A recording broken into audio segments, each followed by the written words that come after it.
వైద్యం అనగానే రెండు అంశాలు. ఒకటి వ్యక్తి, రెండు వ్యాధి. వ్యాధి కన్నా వ్యక్తి లక్షణాలపై ఆధారపడి మనం ఔషధం ఇచ్చినట్టయితే అతని ప్రాణానికి వైద్యం చేసినట్టే. మనం ప్రాణం అనగానే మన శరీరంలో ఉన్నటువంటి అవయవాలకి, కణాలకి, అన్నిటికీ ఆధారం ప్రాణమే.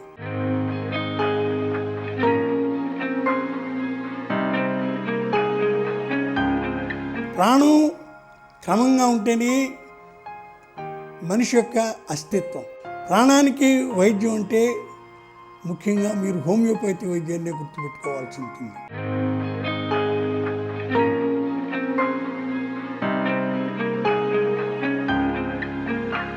వ్యక్తి లక్షణాలకి ఆధారంగా వ్యాధి లక్షణాలు కూడా కలుపుకొని ఈ లక్షణ సర్వస్వానికి వైద్యం చేసేది ఒక్క హోమియోపతి వైద్యమే. హోమియో ఈ శుక్రవారం ఈ సమయాలలో